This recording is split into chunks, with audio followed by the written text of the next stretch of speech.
அடுத்து வரும் நிகழ்ச்சியானது ஜாய்ஸ் மேயர் ஊழியங்களின் நண்பர்கள் மற்றும் பங்காளர்களால் தாங்கப்படுகிறது.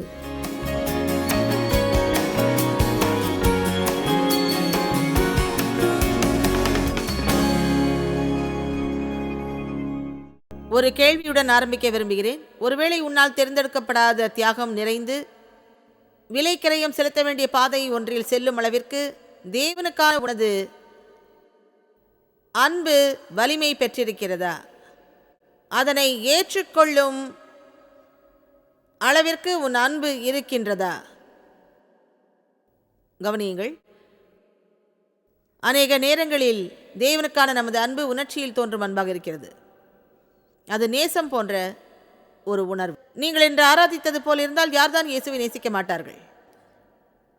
நான் இந்த கட்டிடத்தை விட்டு அப்படியே உயர்த்தப்பட்டது போல உணர்ந்தேன். அதன் அனுபவமானது அந்த வேளையில் நாம் தேவனை அதிகமாக நேசித்திடுவோம். மேலும் நம்முடைய ஆத்மா எடுத்துக்கொள்ளப்பட்டு தேவ பிரசன்னத்தில் மூழ்கி இருப்பது அருமையான ஒன்றாகும். நான் உங்களுக்கு பிரசங்கிக்கும் வேளையில் எல்லாமே பரவசமாக இருப்பது அருமையான காரியமாகும். ஆனால் நீங்கள் தான் வீட்டுக்கு போகணும். நான் உங்களோடு வரமாட்டேன்.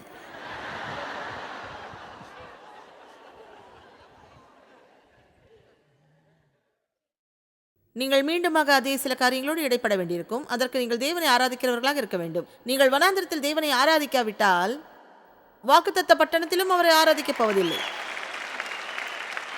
பள்ளத்தாக்கின் அனுபவத்தில் அவரை ஆராதிக்காவிட்டால் மலை உச்சியின் அனுபவத்தில் அவரை ஆராதிக்க மாட்டீர்கள். ஏன் தெரியுமா? நீங்கள் அந்த நிலைக்கு செல்ல போவது இல்லை.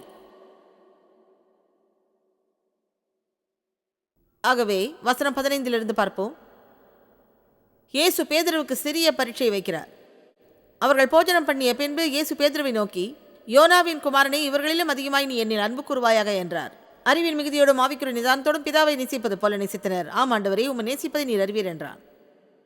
உமக்கு தெரியுமே, நான் உம்மை தனிப்பட்ட விதத்தில் முழுமையாக அன்பு கூறுகிறேன், நெருங்கிய நண்பனைப் போல என்றான். அப்படியானால் என் ஆட்டுக்குட்டிகளை மேய்ப்பாயாக என்றார். இரண்டாந்தரம் அவர் அவனை நோக்கி மறுபடியும் அதே விதமாக கேட்கிறார். பின்பு அவர் அவனிடம், என் ஆடுகளை மேய்ப்பாயாக என்றார்.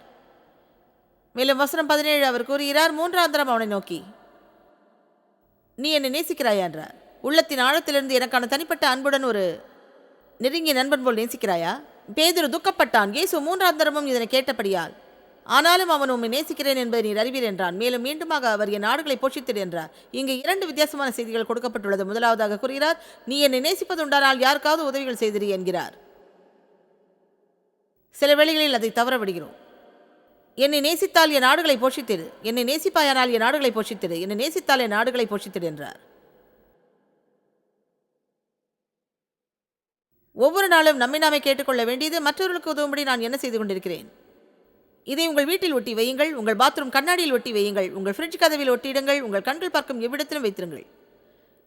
மற்றவர்களுக்கு உதவும் வண்ணம் நான் என்ன செய்கிறேன்? நான் ஆடுகளை போஷிக்கிறேனா, ஆட்டுக்குட்டிகளை போஷிக்கிறேனா, யாருடைய வாழ்விலாத மாற்றத்தை ஏற்படுத்துகிறேனா என்று. ஏனென்றால் அப்படித்தான் நாம் தேவனுடைய அன்பை வெளிப்படுத்துவோம். தேவனுடைய அன்பின் சுழற்சியானது நம் வாழ்வில் தேவ அன்பு பொழியப்படுவது மட்டுமல்ல, நாமும் தேவையுள்ள மக்களுக்கு அந்த அன்பை பொழிய வேண்டும். 3 முறை அவரிடம் கேட்டார், நீ என்னை நேசிக்கிறாயா, நேசிக்கிறாயா, நேசிக்கிறாயா? அதன் பின்னர் அவர் கூறுகிறார், வசனம் 18, அப்படியென்றால் நான் உனக்கு சொல்கிறேன், மெய்யாகவே நான் உனக்கு சொல்கிறேன், நீ இளவயது உள்ளவனாக இருந்தபோது உன்னை நீயே அறை கட்டிக்கொண்டு உன்னுடைய அரை கட்சியை கட்டிக்கொண்டாய், உனக்கு இஷ்டமான இடங்களிலே நடந்து தெரிந்தாய். நீ முதிர் வயதுள்ளவனாகும் போது உன் கைகளை நீட்டுவாய், வேறு ஒருவன் உன் அறையை கட்டி உனக்கு இஷ்டமில்லாத இடங்களுக்கு உன்னை கொண்டு போவான் என்றார். இப்போதும் என்னை நேசிக்கிறாயா? நாம் நம் மனதை காலம் வரும் முன்னே ஆயத்தப்படுத்திக் கொள்ள வேண்டும். நான் என் சூழ்நிலைகள் எப்படி இருந்தாலும் சரி, என் தேவனை முழு இருதயத்தோடும் வாழ்நாள் முழுவதும் நேசிக்கப் போகிறேன். எனக்கு வேண்டியதை நான் பெற்றுக்கொண்டாலும் எனக்கு வேண்டியதை நான் பெறாவிட்டாலும் நான் தேவனை நேசித்து வைராகியத்தோடே அவரையே சேவிப்பேன். நல்ல நேரங்களாக இருந்தாலும் அவரில் அன்பு கூறுவேன், கடினமான நேரமாக இருந்தாலும் அவரில் அன்பு கூறுவேன். நான் தேவனை நேசிக்கப் போகிறேன். ஏனென்றால் அவர் எனது அன்பிற்கும் பாசத்திற்கும் பாத்திரராயிருக்கிறார். அவர் எனக்கு இதற்கு மேல் ஒன்றும் செய்யாவிட்டாலும் இயேசுவை அனுப்பி என்னுடைய பாவங்களுக்கான விலைக்கிரயம் செலுத்தி போதுமானவற்றை ஏற்கனவே செய்துவிட்டார். உங்களுக்கு பிரச்சனை ஏற்பட்டாலோ அல்லது நீங்கள் விரும்பியது கிடைக்காவிட்டாலோ அல்லது சோர்ந்து போனாலோ இப்படி கூறாதீர்கள், என் தேவனை நீங்கள் என்னை நேசிப்பதில்லையா என்று. அப்படி கேட்பது நிறுத்தப்பட வேண்டும். தேவன் உங்களை நேசிக்கிறார், மாற்றமில்லை. ஆனால் நாமோ சில சமயம் மற்றவர்களுக்கு நேரிடும் காரியங்களை பார்த்துவிட்டு நம்மை விட அவர்களுக்கு சிறந்த காரியம் நடந்தால் உடனே நினைக்கிறோம் தேவன் நம்மை விட அவர்களை அதிகம் நேசிக்கிறார் என்று. நீங்கள் அப்படி செய்வது சரியல்ல. மற்ற மக்களையும் அவர்களின் ஆசீர்வாதத்தையும் அவர்கள் பிரச்சனைகளையும் பார்க்காதீர்கள். ஒரு சிலர் உங்களை விட அதிக ஆசீர்வாதமாக இருக்கலாம், சிலர் உங்களை விட அதிக பிரச்சனையோடு இருக்கலாம். அது அனைத்தும் எப்படியும் சமநிலை பெறும்.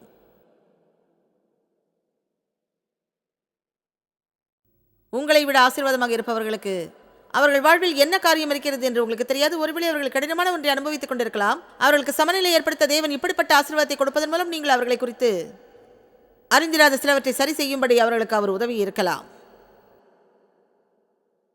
ஆமென். பேதுருவும் நம்மை போன்ற மனிதன் தான். அதாவது நம்மை போலவே இதே தன்மையை கொண்டிருந்து செயல்படுகிறான். வசனம் 19, இன்ன விதமான மரணத்தினாலே பேதுரு தேவனை மகிமைப்படுத்தப் போகிறான் என்பதை குறிக்கும்படி இப்படி சொன்னார். அவன் தலைகீழாக சிலுவையில் அறையப்பட்டான் என்று உங்களுக்கு தெரியாமல் இருக்கலாம். அவனே அப்படி தலைகீழாக சிலுவையில் அறையப்பட கேட்டுக்கொண்டான். ஏனென்றால் அவன் தன் தேவனைப் போல சிலுவையில் தொங்கிட பாத்திரமாக கருதவில்லை. வசனம் 20, பேதுரு திரும்பி பார்த்து இயேசு அதிகமாய் நேசித்த சீஷன் பின்னால் வருகிறதை கண்டான். அவன்தான் ராப்போஜனம் பண்டிகையில் இயேசுவின் மார்பில் சாய்ந்து கொண்டு, ஆண்டவரே, உம்மை காட்டிக் கொடுக்கிறவன் யார் என்று கேட்டவன். அவன்தான் யோவான் என்பவன். பேதுரு அவனை கண்டபோது அவன் இயேசுவை நோக்கி, இவன் காரியம் என்ன என்றான். எனக்கு இப்படிப்பட்ட கடினப்பாதை இருக்கும் என்றால் இவனுக்கு என்ன நடக்கப் போகிறது? இயேசு என்ன கூறுகிறார் என்று பார்ப்போம். அதுதான் நம் ஒவ்வொருவருக்கும் உள்ள செய்தியாகும். வசனம் 22, இயேசு அவனை நோக்கி, நான் வருமளவும் இவன் இருக்க எனக்கு சித்தமானால் உனக்கு என்ன வாயிற்று? அதை பற்றி உனக்கு என்ன கவலை வந்தது? நீ என்னை பின்பற்றி வா என்றார். ஆமென்.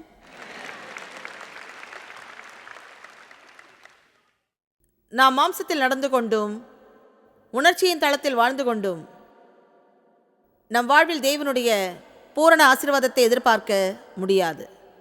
மேலும் இன்னும் அநேக வசனங்களுக்கு நேராக உங்களை நடத்தி செல்ல முடியும். ஆனால் அப்படி செய்ய போவதில்லை. ஏனென்றால் நான் சொல்ல வேண்டிய 2 குறிப்புகள் என்னிடம் இருக்கிறது.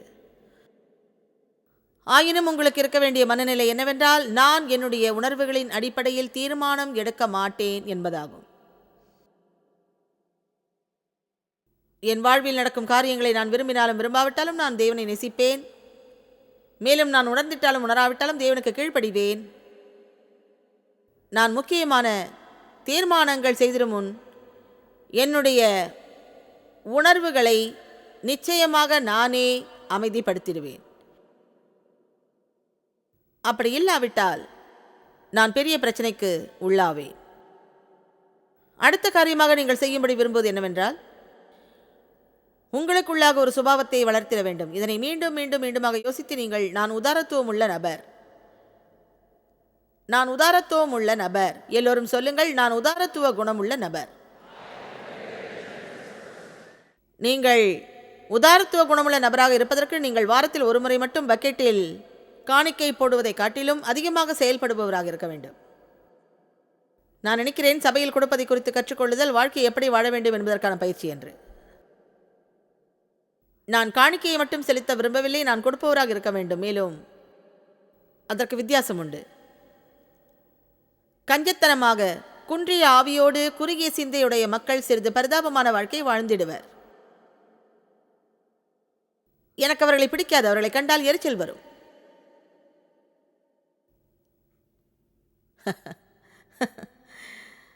அதை மீண்டும் சொல்ல போகிறேன். கஞ்சத்தனமாக குன்றிய ஆவியோடு குறுகிய சிந்தையுடைய மக்கள் சிறிது பரிதாபமான வாழ்க்கை வாழ்ந்திடுவர். அவர்கள் நினைப்பதை செய்திருவார்கள். மேலும் அப்படிப்பட்டவர்களை எரிச்சலடை செய்கிறார்கள். ஏனென்றால் அது தேவனுடைய ஆவி அல்ல. எபேசியர் 3:20 கூறுகிறது, நாம் வேண்டிக் கொள்ளுகிறதற்கும் நினைப்பதற்கும் மிக அதிகமாக நம்மில் கிரியை செய்கிற வல்லமையின்படியே நமக்கு செய்ய வல்லவர். கேட்பதற்கும் நினைப்பதற்கும் மேலாக இப்படியாகத்தான் தேவன் இருக்கிறார். மேலும் நாமும் அவரை போல இருப்போம் என்றால் நாம் எப்போதும் அகலக்கால் எடுத்து வைக்க வேண்டும். செய்ய வேண்டியதற்கும் அதிகமாக செய்ய வேண்டும். போதுமான அளவிற்கு மேலாக கொடுக்க வேண்டும். உதாரத்துவமாக இருக்க வேண்டும். நாம் அப்படி இல்லாவிட்டால் தேவ ஆவியோடு நாம் இணைந்திருப்பதை நான் நம்புவதில்லை. மேலும் நம் ஜென்ம சுபாவம் தன்னலத்தோடு சுயநலத்தோடு இருக்க விரும்புவதால் இப்படிப்பட்ட மனநிலையை நாம் உண்டு பண்ணிக்கொள்ள வேண்டும் என்று நினைக்கிறேன். நான் உதாரத்துவ குணமுள்ள நபர். நான் கொடுக்கும்படியான சந்தர்ப்பத்தை எதிர்பார்க்கிறேன். நாம் இப்படிப்பட்ட நினைவை தான் கொண்டிருக்க வேண்டும். உங்கள் படுக்கையில் படுத்துக்கொண்டு காலையில் கேளுங்கள், தேவனே நான் யாரை என்று ஆசீர்வதிக்கட்டும். நான் எப்படி ஆசீர்வாதம் பெறுவது என்றல்ல, நான் என்று யாரை ஆசீர்வதிக்க வேண்டும்.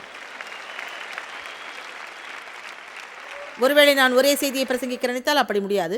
ஏனென்றால் வெவ்வேறு விதங்கள் அவசியம் டிவியில் ஒளிபரப்ப. மேலும் அது எனது அழைப்பல்ல. ஆனால் நான் ஒரு செய்தியை பிரசங்கித்தால் அது நிச்சயம் இதுவாகத்தான் இருக்கும். உங்களுடைய சுயத்தை விட்டுவிட்டு உங்கள் மனதை திருப்பி மற்றவர்களுக்கு நீங்கள் எவ்வளவாக உதவிட முடியும் என்பதை அறிய முற்படுங்கள். ஏனென்றால் நீங்கள் உங்களை மறந்து உதாரத்துவம் உள்ளவர்களாக இருக்கும் வரை சந்தோஷத்தை நீங்கள் அறிந்து கொள்வதில்லை. இப்போது நாம் பார்க்கலாம் நீதிமொழிகள் 1:19. எல்லாரும் நல்லா இருக்கீங்களா? எனக்கு சந்தோஷமா இருக்கு.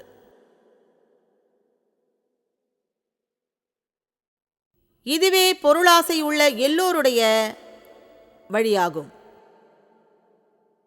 அப்படி பொருளாசையை கொண்டிருப்பது தன்னுடையவர்களின் உயிரை வாங்கும். ஆக பேராசை உள்ளவர்களுக்கு வாழ்க்கை இல்லை. மேலும் 2 கொரிந்தியர் 9:6, அதாவது நீங்கள் இந்த இடத்தில் நின்று கொண்டு காணிக்கை எடுக்கும் நேரம் வரும்போது வித்தியாசமான ஆவி மக்கள் மீது வந்துள்ளதை உங்களால் காண முடியும். அது வருத்தமானதாகும். உண்மையில் மக்கள் மத்தியில், அதாவது பெரிய மதில்கள் எழும்புவதை நிச்சயம் நீங்கள் உணர முடியும். மறுபடியும் பார்க்கலாம். நீங்கள் எந்த இடத்திற்கு சென்றாலும் உங்களிடம் அவர்கள் பணத்தை பற்றி தான் பேசுவார்கள். அதை பற்றி பேசும்போது நீங்கள் கோபப்படும் ஒரே இடம் சபைதான்.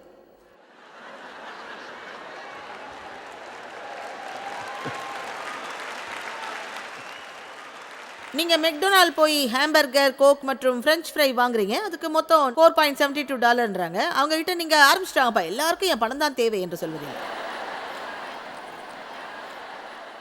பேசாமல் பணம் செலுத்துகிறீர்கள். அதை குறித்து ஒன்றும் யோசிப்பதில்லை.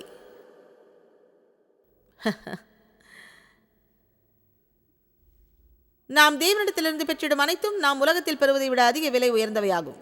மேலும் வியப்பாக இருக்கிறது, நாம் வெளியில் சென்ற பணத்தை கொடுக்கிறோம், பணம் கொடுத்து உலக காரியத்தை பெற்றிட முயல்கிறோம். ஆனால் அதுவே சுவிசேஷத்தை அறிவிக்க கொடுக்க நேர்ந்தாலோ, அல்லது தேவனை நேசிப்பதால் கொடுக்க நேர்ந்தாலோ, ஊழியர்களை போஷிக்க கொடுக்கும்படி நேர்ந்திட்டாலோ,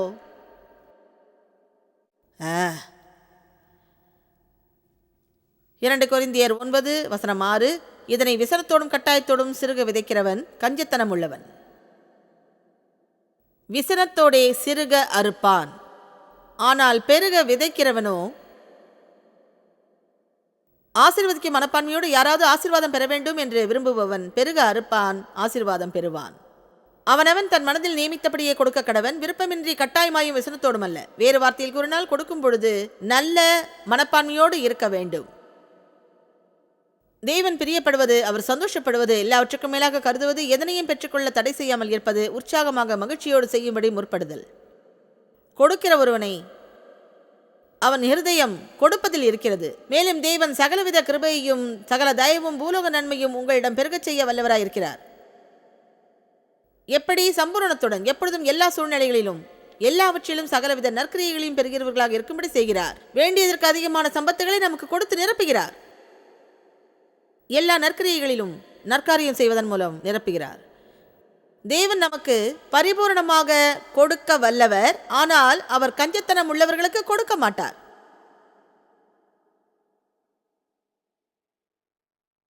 ஆகவே இங்கே சில கேள்விகளை உங்களுக்கு நீங்களே கேட்கும்படி கொடுக்கிறேன். எப்படி டிப்ஸ் கொடுப்பேன்?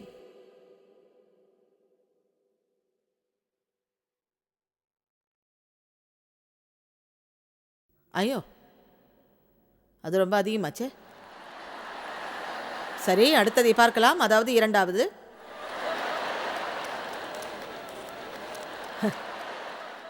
ஒருவேளை நீங்கள் வெயிட்டராக இருந்தால் உங்களுக்காக காக்க வைக்க மாட்டீங்களா?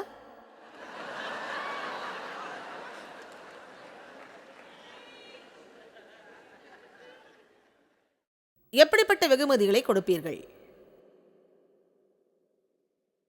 சீப்பா ஒன்று கண்டுபிடிப்பீங்களா? யாருக்குமே பிடிக்காத ஒன்று. அவங்க கேட்டுக்கிட்டாங்க, அதுக்காவது போகணுமே. வீட்டில் இருக்கிற எதையாவது பேக் பண்ணி கொடுத்துடலாம்.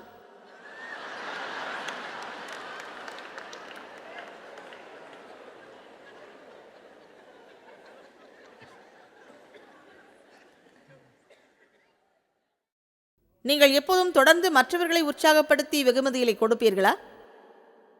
உங்களிடம் இருப்பதை பகிர்ந்து கொள்ள விருப்பமா? நீங்கள் பொக்கிஷத்தை சேர்த்து வைப்பவரா அல்லது உபயோகிக்காதவைகளை அடுத்தவருக்கு கொடுத்திடும் பழக்கம் உண்டா? இன்னும் எத்தனை பொருட்களை உங்கள் வீட்டின் அலமாரியில் மறைத்து வைத்திருக்கிறீர்கள்? ஒருவேளை இயேசு திரும்ப வந்துட்டாலும் நீங்கள் அதை உபயோகிக்கப் போவதில்லை.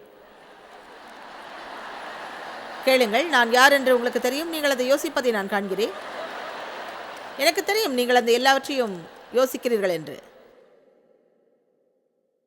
எத்தனை பொருட்களை நம் வீட்டில் கொண்டிருக்கிறோம்? நம் வீட்டை முழுவதும் ஆராய்ந்து உபயோகிக்கவே மாட்டோம் என்கிற அனைத்தையும் ஒரு பெரிய பெட்டியில் வைத்து இன்னமும் சேர்த்து வைக்காமல் முழு மனதோடு மற்றவருக்கு கொடுப்பது சுவாரஸ்யமாக இருக்கும் அல்லவா?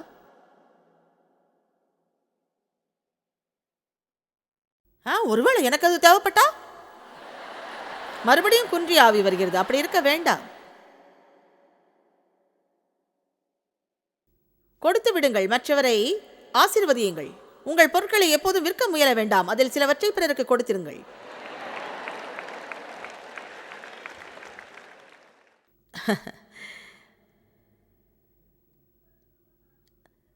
நான் 2 மெத்தைகளை வாங்கினேன். மேலும் அது எனக்கு பிடிக்கவில்லை. ஆனால் அது நல்ல நிலையில் தான் இருந்தது. அதாவது அது எனக்கு மிகவும் அழுந்துவது போல் இருந்தது. ஆக வேறொன்றை வாங்க விரும்பினேன். இவை விலை உயர்ந்ததாக இருந்தபடியால் யாருக்கு இதனை விற்கலாம் என்று யோசித்தேன்.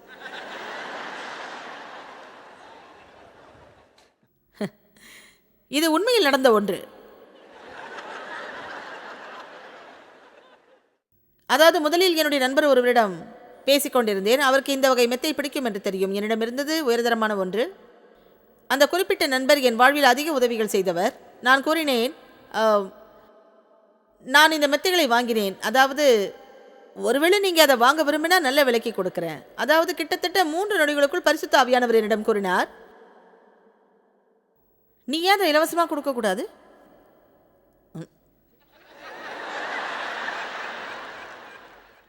என்னால் முடியும், நம்புகிறேன். ஆனால் நான் சாதாரணமாக அப்படிப்பட்டவை இல்லையே. அது என்னை வியப்பில் ஆழ்த்தியது. நீங்கள் எப்படி அந்த கஞ்சித்தன ஆவியில் நிற்கவில்லை என்பதை அது காண்பிக்கின்றது.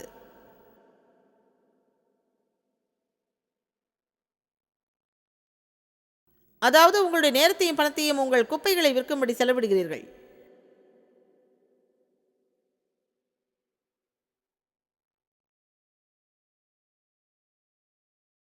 நீங்கள் கேட்கும் இடியின் சத்தம் அது தேவனுடைய கைத்தட்டல்.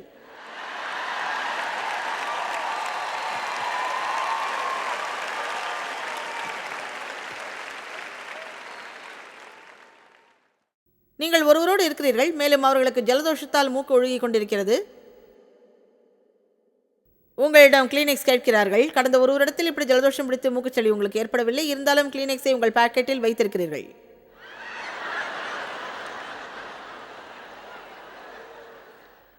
இப்போ அவங்களுக்கு ஒன்று மட்டும் கொடுப்பீங்களா இல்லை அட்டையவா?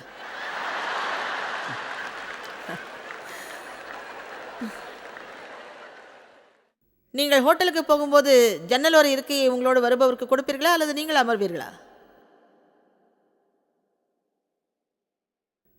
எனக்கு தான் அந்த இடம் வேணும், வேடிக்கை பார்க்கணும். மேலும் நீங்கள் உங்களுக்கான உணவை குறைந்த கொழுப்போடு எடுத்துக்கொள்வீர்களா?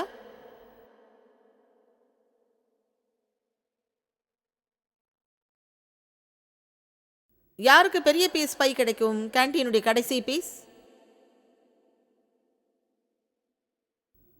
உங்களை எல்லாம் தர்ம சங்கடத்துக்கு உள்ளாக்கிட்டேன். அந்த வெட்கம் கலந்து சிரிப்பு.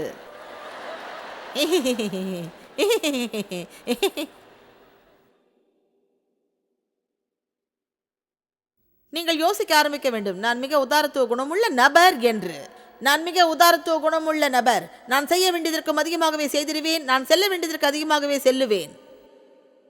நீங்கள் அவ்வாறு யோசிக்க, அதனை சொல்லவும் முயன்ற, அப்படியே யோசிக்கவும் பேசவும் தொடங்கினால் உங்கள் வாழ்வில் இருந்த கஞ்சத்தன ஆவி வெளியேறிவிடும். மூன்றாவதாக, இறுதியாக உங்களுக்கு நான் இந்த வேளையில் கூற விரும்புவதை நீங்கள் யோசித்து பாருங்கள். இதை நீங்கள் தியானிக்க ஆரம்பிக்க வேண்டும். நான் சொல்வதை குறித்து ஜாக்கிரதையாக இருக்கிறேன்.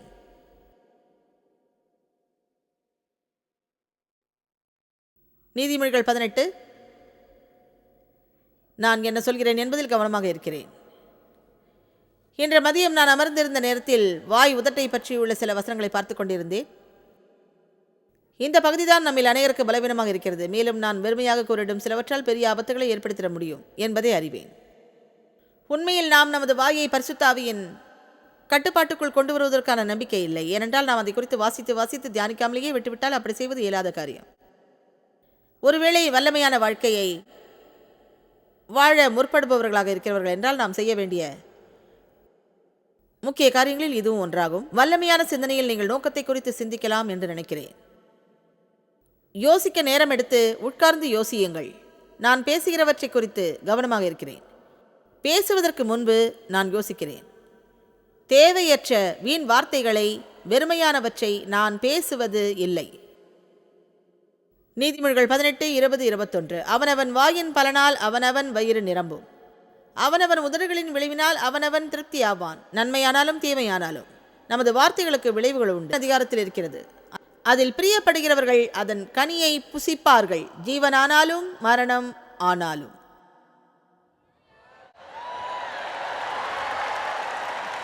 துரிதமாக சில வசனங்களை நாம் திரையில் காண்பிக்கிறோம். நீதிமொழிகள் 11:9. மாயக்காரன் தனக்கடுத்தவனை தன் வாயினால் கெடுக்கிறான். மாயக்காரன் தனக்கடுத்தவனை தன் வாயினால் கெடுக்கிறான். ஆனால் புத்தி நிமித்தமும் புரிந்து கொள்ளுதல் அறிவினாலும் நீதிமானோ தப்புகிறான். நீதிமொழிகள் 12:18. கடுமையாக பேசுகிறவர்கள் இருக்கின்றனர், மேலும் பட்டய குத்துகள் போல பேசுகிறவர்களும் உண்டு. ஞானமுள்ளவர்களுடைய நாவோ ஔஷதம். நீதிமொழிகள் 13:3. தன் வாயை காக்கிறவன் தன் பிராணனை காக்கிறான், தன் உதடுகளை விரிவாய் திறக்கிறவனோ கலக்கமடைவான். நீதிமொழிகள் 15:4. ஆரோக்கியமான நாவு சுகமளிக்கும் வல்லமை உள்ளது. ஜீவ விருட்சம் நாவின் மாறுபாடோ ஆவியை நொறுக்கும். நீதிமொழிகள் 15:28. நீதிமானுடைய மனம் ஒத்துப்போவதற்கு பிரதியுத்தரம் சொல்ல யோசிக்கும், துன்மார்க்கருடைய வாயோ தீமைகளை கொப்பளிக்கும். நீதிமொழிகள் 20:19. தூற்றிக்கொண்டு திரிகிறவன் ரகசியங்களை வெளிப்படுத்துவான், ஆதலால் தன் உதடுகளால் அளப்புகிறவனோடே திரியாதே. நீதிமொழிகள் 8:8 தாவீது கூறுகிறார், என் வாயின் வாக்குகள் எல்லாம் நீதியானவைகள். 1 பேதுரு 3:10. யாராவது ஜீவனை விரும்பி நல்ல நாட்களை காண வேண்டும் என்றிருந்தால் நல்லதாக அது எப்படி இருந்தாலும் சரி, பொல்லாப்புக்கு தன் நாவையும் கவடத்துக்கு தன் உதட்டையும் விலக்கி உங்கள் வாழ்வில் ஆனந்தமடைய நினைத்தால் உங்கள் வாயை கட்டுப்படுத்திட கற்றுக்கொள்ள வேண்டும். நான் இன்னும் மேலும் மேலும் மேலும் சொல்லிக்கொண்டே போகலாம், ஆனால் இதோடு முடிக்கிறேன். யாக்கோபு 1:26 கூறுகிறது, நம்மை தேவ பக்தி உள்ளவர்கள் என்று எண்ணி நம் நாவை அடக்காவிட்டால் நாம் வஞ்சிக்கப்பட்டவர்களாவோம், நமது தேவ பக்தியும் வீணாய் போம். ஒன்று தெரியுமா, உணர்வுகளின்படி எடுக்கும் தீர்மானங்கள் மிகவும் அபாயகரமானது. அப்படி எடுக்கப்படும் தீர்மானங்கள் அநேக பிரச்சனைகளை கொண்டு வந்த அனுபவம் நம் எல்லோருக்கும் உண்டு. அதிக உணர்ச்சி வசப்படுவதாலும் குறைவிலும் தீர்மானங்கள் எடுப்பதால் உணர்வுகள் கீழ் மேல் போவதை பார்த்திருக்கிறேன். ஏனென்றே சில வேளைகளில் தெரியாது. ஏன் தெரியுமா? ஆனால் செய்ய வேண்டியது அந்நேரத்தில் தீர்மானம் எடுக்கக்கூடாது. ஆகையால் சீரான வாழ்வை வாழுங்கள். உங்கள் தலையில் தோன்றுவதையெல்லாம் சிந்திக்க வேண்டிய அவசியமில்லை. உங்கள் யோசனைகளை தேர்ந்தெடுத்து ஒரு நோக்கத்தோடு நீங்கள் யோசிக்க ஆரம்பித்திடலாம். கர்த்தர் உங்களை ஆசீர்வதிப்பார்.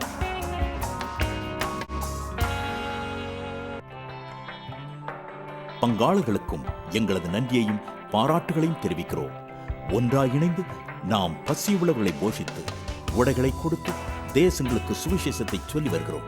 எங்களை தொடர்பு கொண்டு உங்கள் ஜெப தேவைகள் மற்றும் எங்களின் வெளியீடுகள் பற்றி அறிந்து ஜாய்ஸ் அவர்கள் நிகழ்ச்சிகளை அறிந்து எங்களோடு இணைந்து தேவ அன்பை உலகிற்கு பரவச் செய்யுங்கள். அடுத்து வரும் நிகழ்ச்சியானது ஜாய்ஸ் மேயர் ஊழியங்களின் நண்பர்கள் மற்றும் பங்காளர்களால் தாங்கப்படுகிறது.